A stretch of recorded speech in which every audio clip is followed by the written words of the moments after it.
good.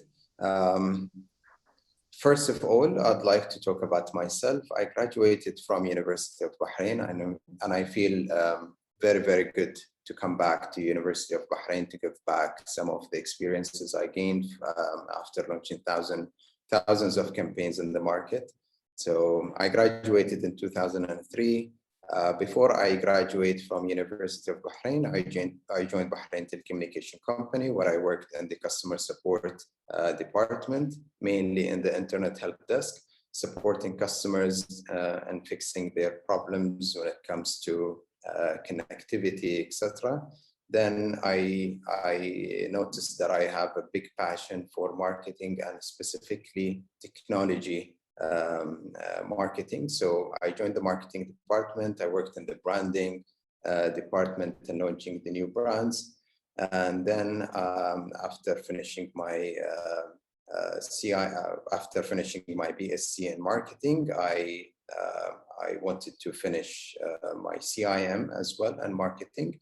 So I got my license in marketing. Then I started studying by myself marketing and marketing technology. And then I joined the Bank of Ella, where I'm heading now the marketing and acquisition department. So today I'll be talking about 4 main topics, and I'll try to summarize all the knowledge I got over the past 20 years in these few slides here. So I'll be talking about the marketing strategy and what are the main building blocks of a successful marketing strategy. And then I'll talk about the gates concept, which are the gates that you need to pass through to launch a proper marketing campaign. Then I'll talk about the marketing piece and the evolution of the marketing piece in the market. So what is a strategy? When we talk about strategy, we hear the word strategy a lot of the time, and different people sometimes mean different things about strategy. And simple words and plain English, a strategy is the plan of action to achieve long-term objectives. So it's a plan to achieve long-term objectives or to achieve an aim that we have. So what is marketing strategy? Marketing strategy is the game plan that we will use to reach the prospects and then turn them into customers. That's in principle what is a marketing strategy. So it's the same word that people use for when they put a strategy for football, for example. It's a game plan. What are we going to do? How are we going to play during that football game to achieve the winning aim? So there is a word that I really like from Seth, which is a leader when it comes to marketing. He says, marketing is no longer about the stuff that you make, it's about the stories you tell. And here I want to tell you a story that happened to me that changed the way I think about marketing. So when I first joined the customer services department before graduating actually from the University of Bahrain, and they used to give us a script that we need to use when we respond to customers. And our supervisor also at that time, he was responding to customers. He was picking up phone calls, and all the customers who speak to the supervisor, they end up very happy. While sometimes when I talk to customers, they are frustrated, although we use exactly the same script. So I asked him, what do you do? And he told me, I'll teach you something. It's not about what you say, it's about how you say it. And he gave me an example. He said, if the problem is not solved, don't tell the customer your problem is not solved. Just add the word yet at the end, and it will change the whole meaning. Your problem is not solved yet. So you see how the sentence changed completely, because when you add the word yet, that means you're still working on it. And that changed the way I'm thinking when it comes to communicating with customers. So marketing is all about communicating stories. So how do you convey the story to people? And us as human beings, since we are kids, we like stories and we communicate with the stories. And that's how we're different from other creatures. So we are human beings because we like to tell stories, we remember stories, we communicate with the stories since we're kids. So we like to watch movies as well because they're stories. So stories are very, very crucial when it comes to marketing. So think about your brand as a story. Think about your communication as a story. So that's a very important concept that we have to keep in mind when we build the strategy. So what is the story of your brand? What's the story of your product, et cetera, et cetera. So these are the main building blocks for any strategy. And it's very, very important if you want to take screenshot, that will benefit you because at a point of time, your manager will come and ask you to build a strategy in any department, whether you work in marketing, in product management, in IT, anywhere you work, you'll be asked to build a strategy. So what are the building blocks for any strategy? You start with why do you exist? So your story, your mission, your values, why do you exist as a business? Why do you exist as a department? That's a very important thing to identify when you first start building your strategy. And next, you think about where you are, which is your current situation, and always use facts to describe this section. Third, you talk about where do you stand, benchmark yourself with the others, benchmark yourself with the competitors, benchmark yourself with the best practices in the world. Number four, you jump immediately to the desire state. Where do you want to go? Which is your vision? After 5 years, after 3 years, where do you want to go? So now we have where we are at the moment, and we decided on where do we want to go. Now, point number 5, we need to talk about what is the gap between where we are and where we want to go. And here where you need to put the gap analysis. Then you put your roadmap, which is how can I reach there?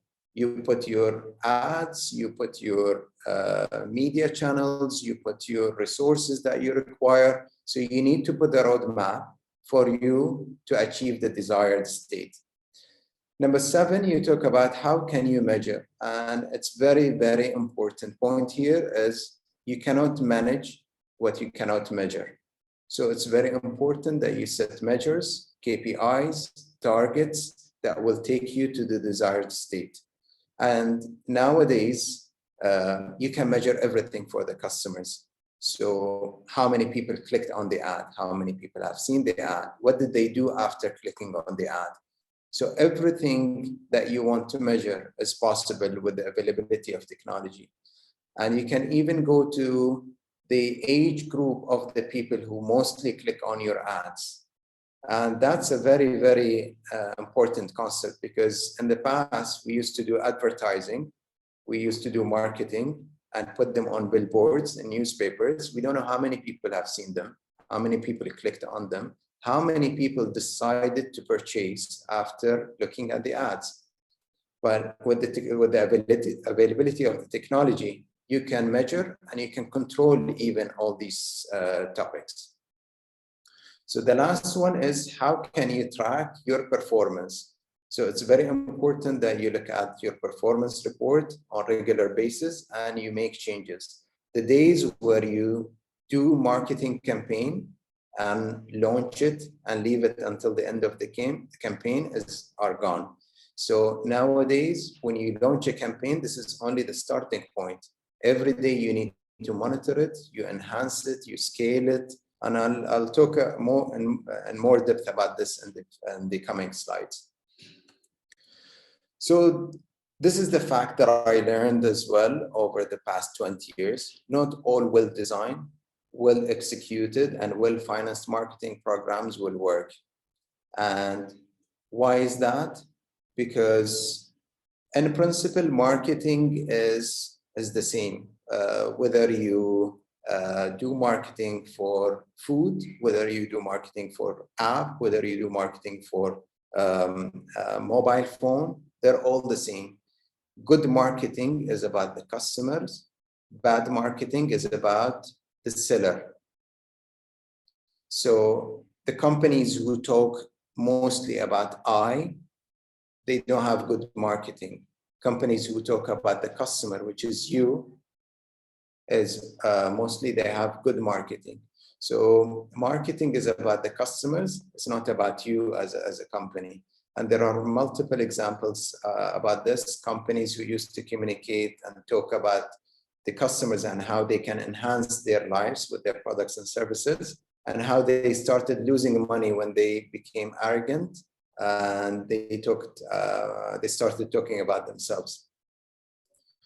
So before we do a successful marketing strategy, we need to understand how human brain works. And there are a massive amount of studies about this as well. So it's a fact that mostly 90%, I would say, of the consumer decisions, they decide to buy because of emotional triggers, not because of logic. And then after emotionally they decide to buy, they go and put the rational and they put all the logic to make their purchase decisions.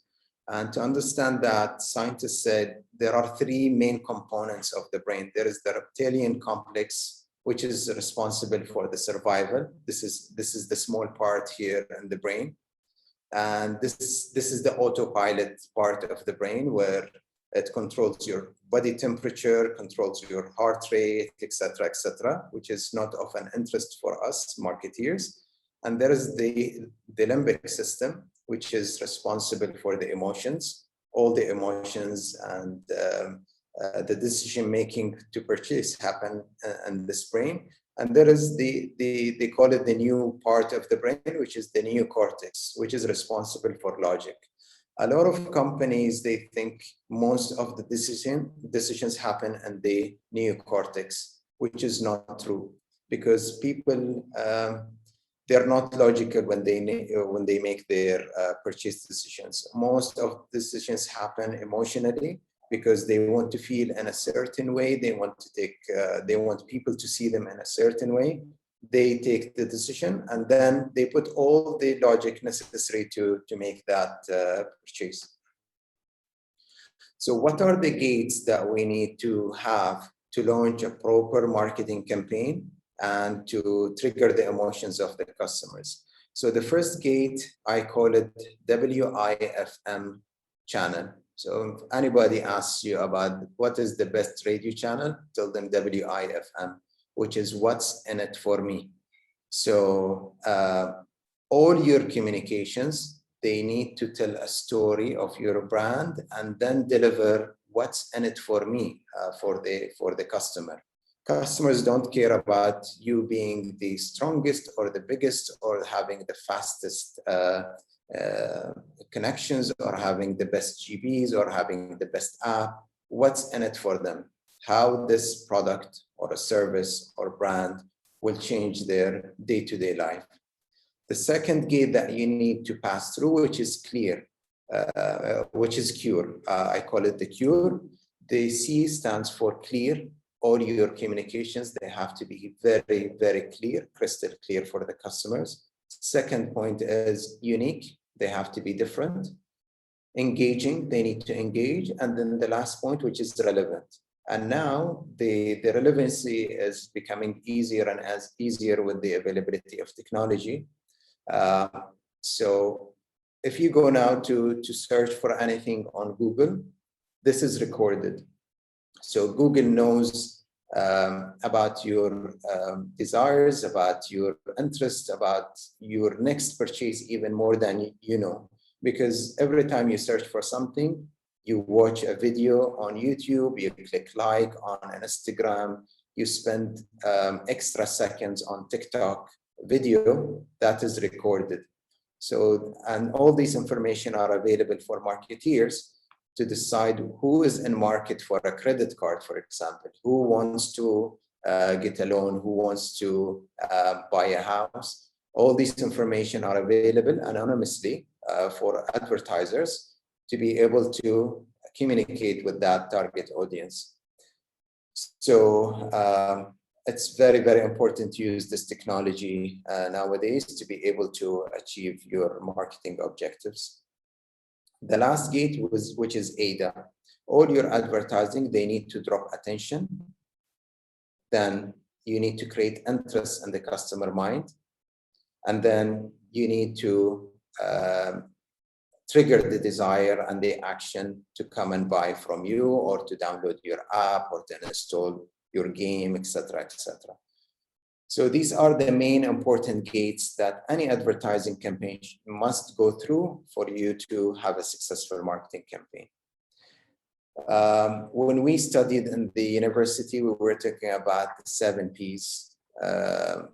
Before the 7 Ps, there were the 4 Ps, which were invented in the late 60s. Now people talk about the 12 Ps. And the Ps, they will keep growing as the technology is improving and the technology is growing. So I'll talk briefly about the Ps and how they are very, very important to you, customers, and how they are important for marketeers to understand each one of them. So the first P, which is a product. The product is what you offer to customers. And my advice here, always try to be a leader when it comes to product in a specific category.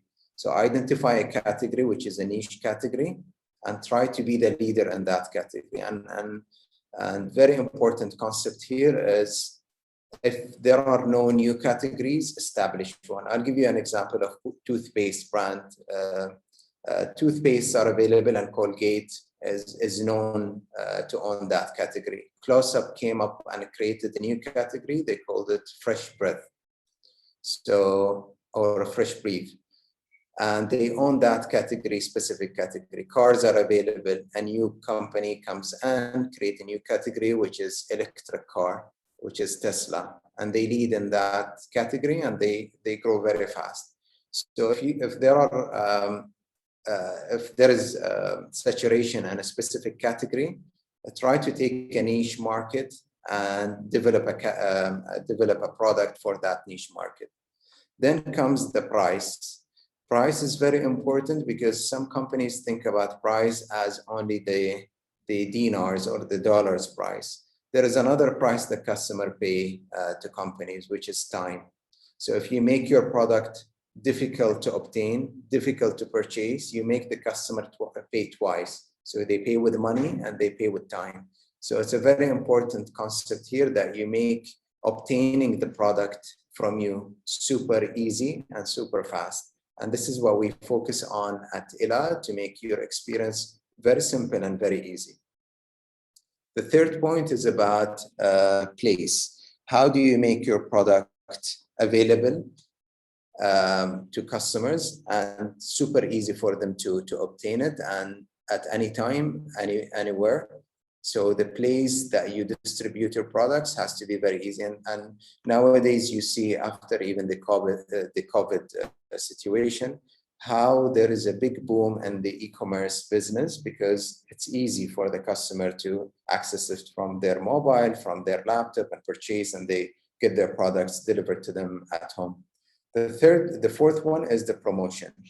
And the promotion is very important, because here where you will convey the story of your brand. And you have to remember that customers don't buy your products, they buy your story. If they're convinced about your story, and I believe our CEO, Mohammed Maraj, talked about the story of ILA, and how it is very important to us to communicate that story to each one of you, and how you are part of that story. So the story of ILA is the brand that reflects you, which is very important to us, that we involve everybody in the development of the product and the communication and the way we progress and become a big brand. And then number 5 is the purpose. So this is why you exist, which I talked about. Number 6 is about the promise. What is the value? What are the benefits that you'll deliver to the customers? And you have to be super clear about, why should a customer use your product? Why should a customer download your app and start using it? Number 7 are the principles, which is the brand core values. And those are very important, and you need to convey them in the tone of voice that you use in your communication and your design system as well. People is very important. You need to identify the people you want to target. And number 9 is about the personas. And nowadays, you need to be crystal clear about the personas of the customers who want to buy your product. The days where you segment the customers by age only are gone. So you need to segment customers by their behaviors. You segment customers by a lot of, I would say, interest. What are they motivated by? What are the colors they like? What are the language they use? And you see in the communication that we do at ILA, we try to use a casual language because we want to become very close to the customers because we understand their personas. We understand what kind of language they want us to speak with them with. So it's very, very important to identify your personas. And for each product, you might have 8 personas, 10 personas. Communicate with those personas separately and try to understand what moves them, what makes them click on your ad, what makes them purchase from you, and then try to enhance as you go. Positioning is very important as well. And this needs to be part of your marketing strategy. How do you want to position the product in the customer mind? Do you want them to see you as the cheapest? Do you want them to see you as a luxury product? Do you want them to see you as a feel-good product or a service? So that's very important for you to identify before you start communicating your product. Proof points are very important. It's not enough to say, this product will change your life. This product will make you do transaction quickly. This product will make you travel easier. It's a very, very important point to give a reason to believe. So your product should be based on facts. Like building a new house, you need a strong foundation, and the proof points are the foundation, and then the story and all the values and other things are built on that foundation. The last one is the process, and it's very important to understand the process that makes you the brand you are. So part of our brand strategy at ILA that we involve customer in the process. So starting from building the product, enhancing the product, adding more features. Customers, we call them ILA family, are part of the family of ILA. So recently we introduced the new features, and all these features that we recently introduced came from customers' feedback that were sent to us on the social media. So people were asking, for example, about transferring money between hassalas. Some customers recommended to have 2 shares in the jam'iyyas that we have. All these came from ideas that customers recommended to us, and we tried to put them in the roadmap for ILA, and we introduced them and communicated them to customers. So any communication, to wrap up, any communication you do, it has to be simple and exceptional. So how do you meet? Because nowadays there is a lot of noise. Customers open their Instagram, they are bombarded with ads, with information, with the news, with pictures and videos from their friends and family. So how do you cut the clutter if you have a complicated message? So you need to spend a lot of time to simplify the way you communicate and make it exceptional, because what I mean by exceptional is making it engaging, making it relevant to them. So if you plan your marketing campaign and try to execute it, try to segment the communication into multiple segments, into multiple personas, and try to deliver segmented messages to different kind of people to make the information relevant and exceptional and unique for that specific segment.